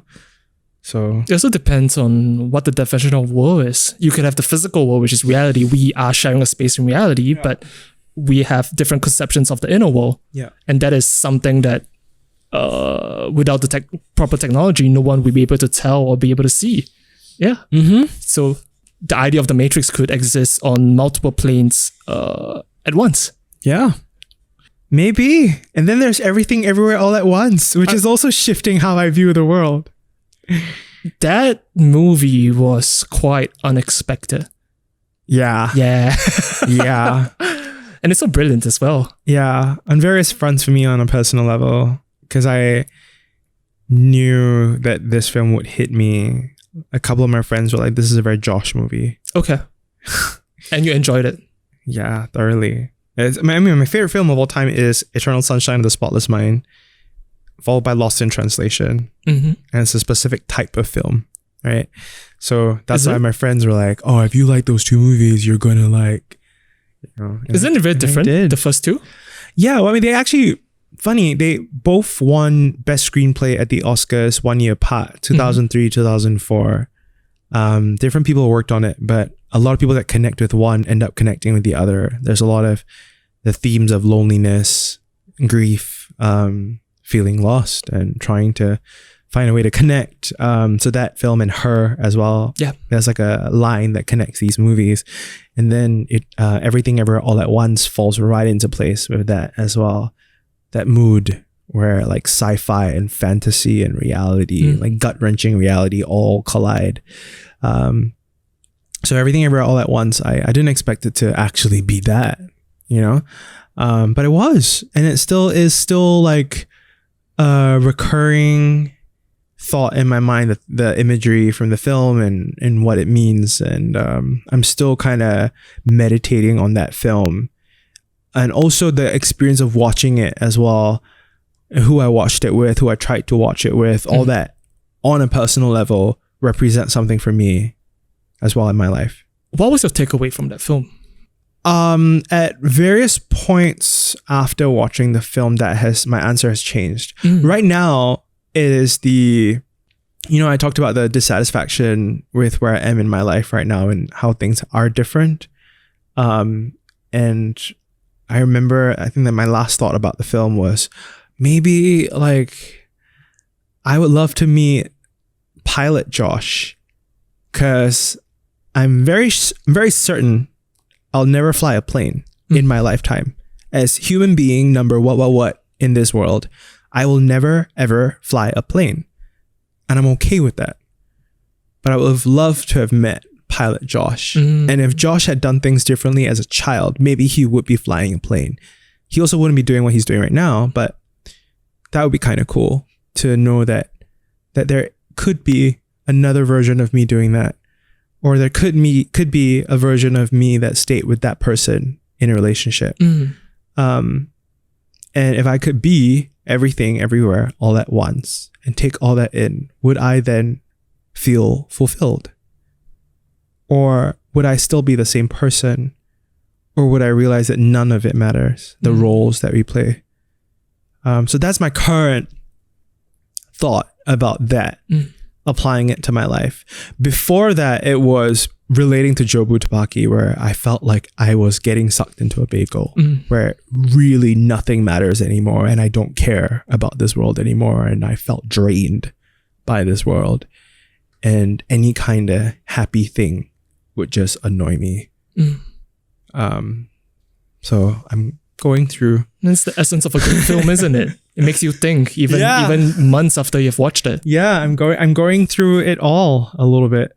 When I was doing my research for this particular podcast, one consistent through line with all they have done is your voice. I am curious to know, have you always felt this comfortable with your voice? No. Okay, what is the story of that? Because I found videos dating back, I think 10 to 11 years, I think on YouTube, you singing. Yeah. And from singing to making music to being in skits, comedy videos to interviewing to podcasting. Holy shit. The consistent through line is your voice. How much do you research? A fair bit. Jeez. Makes me very, very I've combed through all the podcasts that you have appeared on. Shit. Wow. Yeah. Respect. Thank you. Respect. So, your voice. Have you? So you've not always felt this comfortable. So, what's the story of that? I'm not still comfortable with my voice. I used to wake up in the morning, 5 a.m. before going to school. Distinctively remember this being secondary school period, where everyone had started breaking their voices, right? All the guys, and my voice was still high. And I would practice speaking with a very low voice. And I would go to school telling everyone that my voice just broke. And I would cull the accent and try to sound like everyone else. The intonation, everything.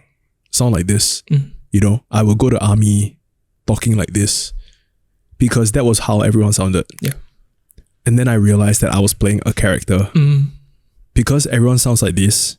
So, and I love acting. Maybe I can be like this because that's the easiest way to fit in with everyone. Yep. Right? The code switching. But I didn't really feel like I fit in as this Josh. Because I was deliberately doing this. And then by recess, things would change and then I would be myself and I would just be Josh again. And then I would mess up, be like, oh my crap. Yeah, after that we have remedial. I hated my voice. And then I started singing and I started liking my voice. And I stumbled upon doing radio not because I was discovered for my voice as a radio DJ. I was in Neon. I was studying film. I was mucking around the Masscom radio studio as a fun little thing because one of my friends that I was very close with, Steph, she was taking a radio module in Masscom. So I went and I pretended to be a radio DJ, once again acting, and I was just cracking jokes and Mario, who I think currently teaches at Singapore Poly, he used to be a DJ on Power 98. He heard me and he asked me to join Radio Heatwave, which is a campus radio station. And then from the Radio Heatwave, after when I went into the army, he was the one who reached out and said like, hey, you should apply to maybe do Power 98 as part of your NS. I ended up doing film for my NS. And then after that, he said, hey, SPH Media, they are looking for talent. You should. He never stopped looking out for me, my teacher. That's beautiful. Yeah. And he put in a good word for me. And I ended up joining radio. And even on radio, I was very critical about my voice. I was like, do I sound too feminine? Is the accent too much? I'm still not very clear what accent I have. I feel like it's a mixture of a little bit of everything. Because a lot of the words, like, you know, I talk about like watching shows and how that informed my speech. Like the first time I learned how to say guacamole was from a TV show. Chances are Friends. Yeah. You know, and I would practice that guacamole over and over again. And then that became that. And I'd listen to how they speak, the flow. It's almost like singing, right?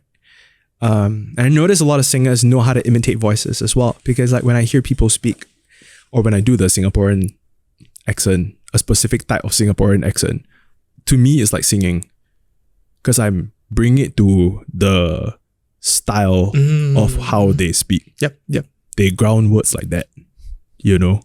So I feel like when I'm doing this right now, I'm actually singing to you. Interesting. That's a very interesting way of putting it. Yeah. But when I just like relax and I'm just myself, this is how I sound. Yeah. So I would get very self-conscious about my voice, and I still do. I still like when I'm feeling sexy, for example, my voice changes. You know, like when I'm in that state with someone, my voice is different. When I'm calm, my voice is different. When I'm happy, my voice is different. When I'm being sassy, my voice is different. My voice has been like a vessel for how I feel at that point. And it shifts. And sometimes I try to like ask myself, who am I? Because it gets sometimes a bit confusing. Because there are certain days when my voice is lower. There are certain days where where there is a bit more masculinity, I guess, if there's a way to describe it in someone's voice. And there are certain times where it's a lot more floral. I don't know. Where it's a lot more, you know? Like there are times when my voice is like that. And then there are times where you will catch me on a day and my voice does not sound like what you're hearing right now. Subtle changes here and there. Is it about being comfortable with all these different facets of your voice? Yeah, I think so. Yeah. I to me, whatever comes out from my voice, like from that box, is an expression of where I am right now. If when I'm very angry, like angry, furious at someone, my voice is very low, and I'm almost unrecognizable. Interesting. And that's what scares me. And when I start to hear my voice dip, and I raise my voice as angry Josh, it's a very different Josh. Very, very different. And I don't like being that person. On the flip side, when my voice gets super high pitched and I'm super sassy, you know, it can be very entertaining. It can make a lot of people laugh, but I also sometimes forget who I am and I end up saying things that hurt people when I'm in that state. Because there are times where I mouth off. And I will treat it like it's a show. And I'll be super dramatic and I'll be like, yeah, I'm like, oh my God. Like I will be that person. And the things that I end up saying actually do end up hurting people. And then when I go back to just being Josh, I'd be like, I should not have become that person. So it's about balance. All this to say I'm a Gemini. That's it. There you go. Weren't you the one who said that you don't believe in astrology? Yet, somehow, I'm constantly told that, I've got Gemini traits. I'm a Gemini who's been to therapy. Let's put it that way. You have Gemini energy. Yes. Gotcha. Well taken care of. So what I find very curious is that you put yourself out there as Joshua Simon. No aliases, no artist name. That is actually an alias. Joshua Simon. Speak more about that. Yeah. So my ID is Simon Joshua. So okay. My name is Joshua. Yeah. My dad's name is Simon. Gotcha. On my ID, it's Simon Joshua. My passport is Simon Joshua. Okay. It ends on an exhale. And it also was something where a lot of people would call me Simon because they thought that's the name that came first. So that's my first name. Yep. It's the reverse. It's like Lee something. You know, Lee Jonathan. Yep. That's how it's written. I switched it to Jonathan Lee. So my name was Simon Joshua. I flip it around to Joshua Simon and I'm known that way more. I think when I was in secondary school and I wanted to create my alias as an artist in the future, that I'm going to be this. Simon Joshua ends with an exhale. Simon Joshua. Right? It's very peaceful sounding. Whereas Joshua Simon ends in like a very firm kind of declaration of who I am. It felt stronger to say Joshua Simon than Simon Joshua. And I decided that from then on, I will be Joshua Simon. So it's a very loose, subtle alias to my name. It's just a rearrangement of names. Gotcha. Yeah. I want to touch quickly on your music. Okay. I'm curious to know, in your eyes, how has your music improved? Or how has your music developed in your eyes? Has it changed at all? It hasn't improved. I don't think it has improved because just based on my relationship with making music, I think my strongest work was in 2019 with my first album. I pumped in a lot of money and energy into that album. I worked with just a few people. A lot of the songs we made from scratch. Every sound, every effect, every instrument laid on, carefully put together, every mix listened to and tuned in a certain way. And every song represented something. I was going through a lot during that dark period. The whole Bali thing was during that period. And the album goes from, it has a whole story from the track 1 to track 10. The genres shift. It was a very ambitious album sonically, thematically. I was writing an album about the night, about going into the night and getting sucked into the night and the different people I end up becoming and meeting. And I wrote in it about sort of the thrills of it, but also how it can completely destroy you if you're not careful. So I wanted to write a night album because I was always up at night and I was always writing at night. I was the most creative at night and I was the most heartbroken at night and lost at night and free and there was a lot of fire in me at night. So I wrote that album and it doesn't have as much listeners as my newer stuff, which is a lot more colorful and pop. And they're currently still being played on the radio, the new stuff, not the 2019 one. But the 2019 one, for me, creating that will always be my memory of I was an artist. Not so much I'm a celebrated musician or whatever. Yeah, I'm an artist. I was creating art because I called the shots and I didn't care about the audience. I cared about what I wanted to create as a creator, and I was collaborating with people, and I wanted to present to the world this work of art that I created. And the ones who have listened to that album and they enjoy it, or like, I'm very happy it's been well received by them.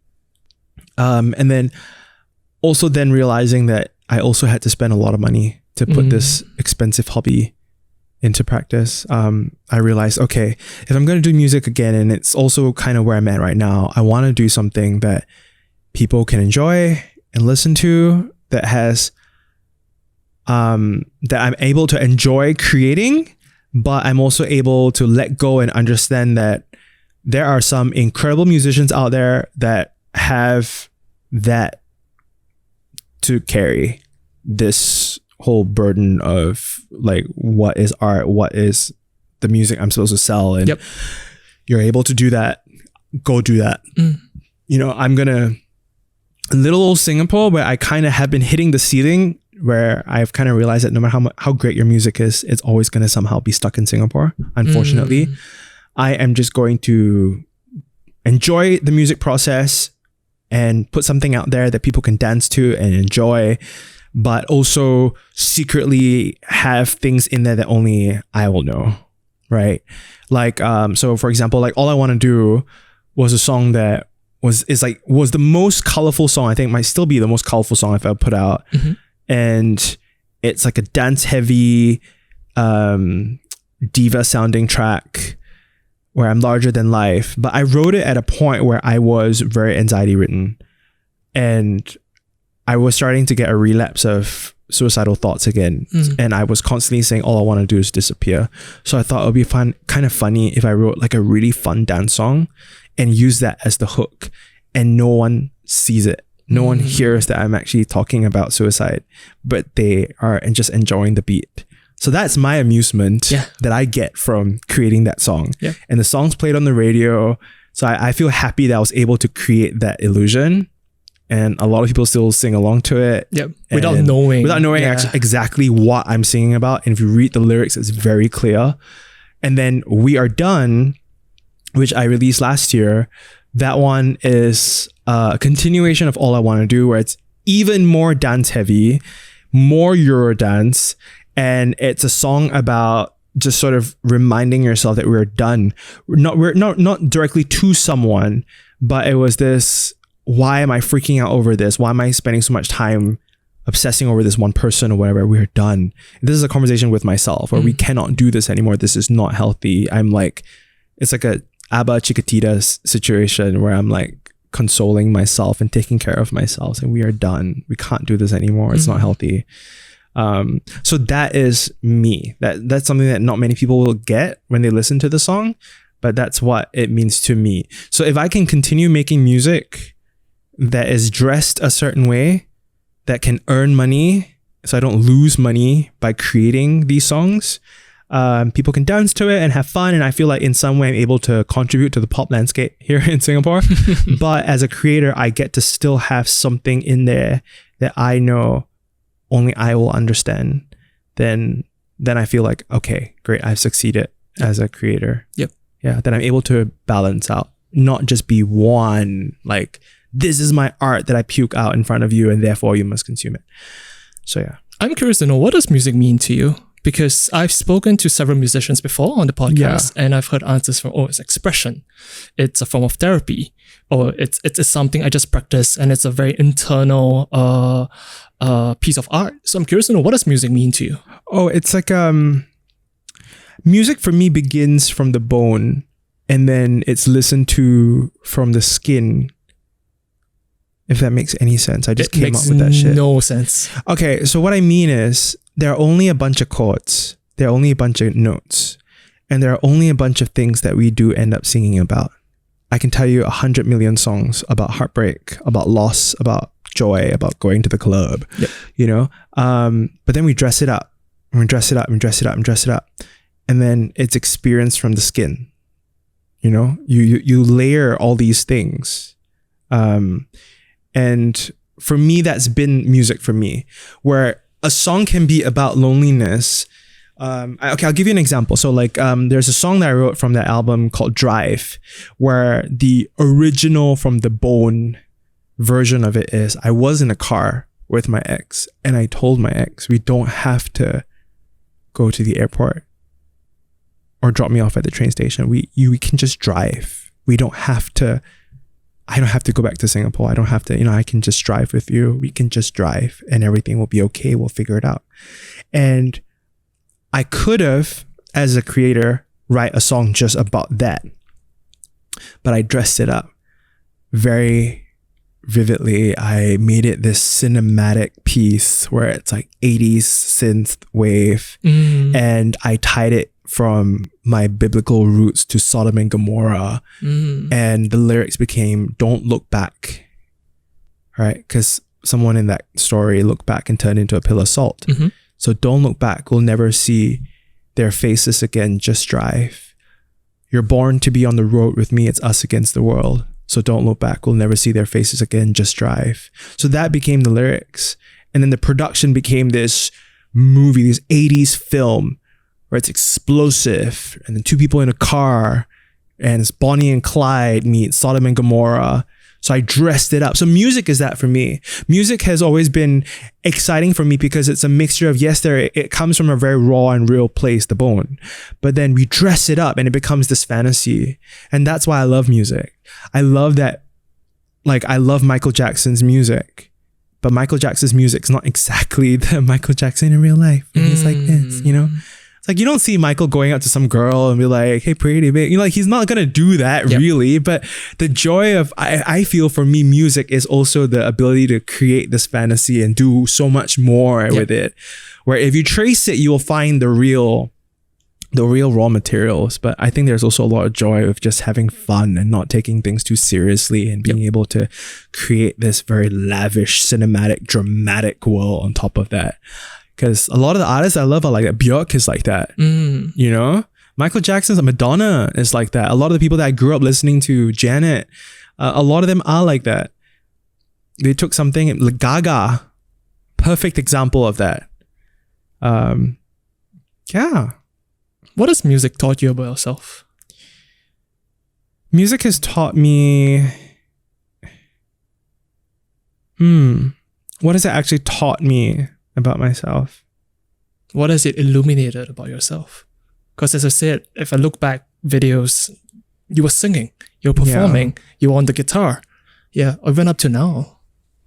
Wow. I can't really pinpoint what it has taught me because it's taught me so much, right?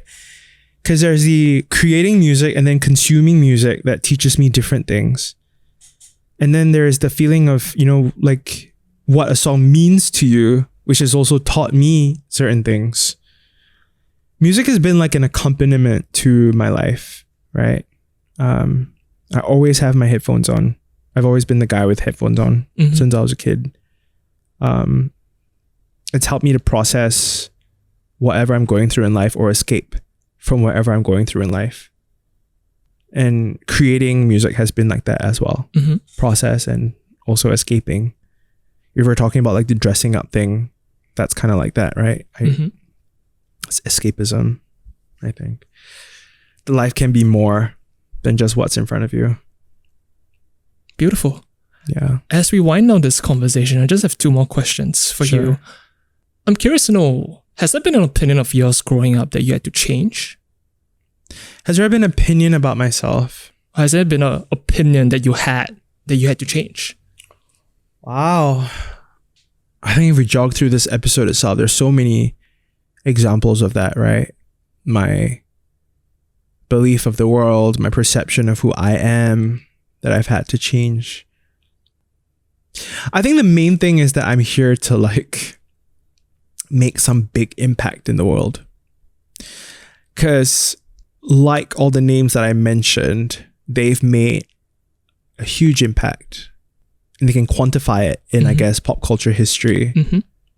And I think I was holding myself to that standard where I have to be Michael Jackson or Madonna or Britney, you know, like I have to be that, because if I'm talented too, like they are, and if I do the same things that they are doing, then I too can, you know, we're talking about legacy and all that again, I too can make an impact in my life. Yeah. But legacy is a funny word to want to live up to, because it's not something that what does it actually do, right? It's not something you can attain. It's something that's bestowed upon you. Yeah. Like we're talking about that Van Gogh painting and how he didn't grow up with a lot. Yep. Yet it's valued at that amount of money. Yep. Or we talk about the dinosaur bones that are going to be on sale Yep. for auction soon. Yep. And it's like $400 million. Yep. And I just imagine people holding, like, if we're going to go back to like caveman, a prehistoric era, I don't know if humans lived among dinosaurs, but like to be able to like, hey everyone, these are dinosaur bones, which is like shit, like it's just an animal, you know? Yeah. But then we value things a certain way. When we talk about land again and how we price that. Yeah. It's all warped. It's ultimately dependent on how you want to define Yeah. what legacy is. Yeah. Which brings me to my last question. Sure. How would you define success right now? The thing that I'm trying to practice, which was the thing that I said at the start of how I tried to calm myself down when I was in the car earlier, about focus on being in the car and going to do the podcast and focus on the podcast. The thing that I'm practicing right now is a thing that I learned recently about how the most important thing you'll ever do is what you're doing right now. That has been helping me when it comes to questions like what is success or where am I in my life. Being able to do what I'm doing in this moment right now successfully is success. So if I'm able to be on this podcast with you, and I think it's going great, right? I'm enjoying the conversation. And I hope you are too, listener, as well. Then that is success for me. Or if I'm able to eat something and not freak out over what I've eaten, that's success later. Or if I go on a date later on with that blind date, you know, and I'm just respectful and I'm not thinking about what this means with this person. You know, I'm just able to like just go on a date, get to know this person. Yeah. It's a blind date. Be nice. That's it. You've got other things when you want to go to the gym, you know, enjoy time at the gym. That is success. I'm trying to just practice that and just narrow things down to the singular moment that I'm experiencing and ask myself, what is success in that moment? And actually realize it's very simple. It's like, oh, success in this podcast is just enjoy the podcast. Have a great time talking about things. Be truthful about what you're feeling. Be vulnerable. That is a successful podcast recording. You know, it's nothing to do with the release or the artwork or all the other things or the perception of what people have of me. Right now, it's just the recording. So just record.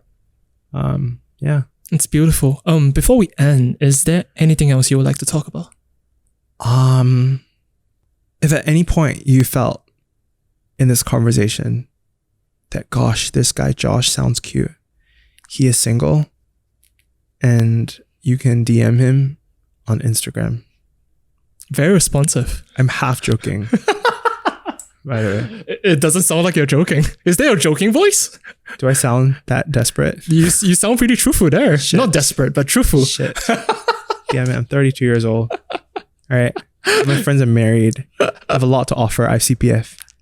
Quite a lot of CPF, actually. Marriage is not the conclusion of a relationship. I know. We could take all that money, we can leave Singapore, You go to Bali. go to Bali, buy a villa, and sit in the pool naked with a cigarette and a bottle of beer. This is actually just been an advertisement for you. Once again, my head and all these grand illusions. Where can people find you apart from your Instagram? Is there anything you would like to promote?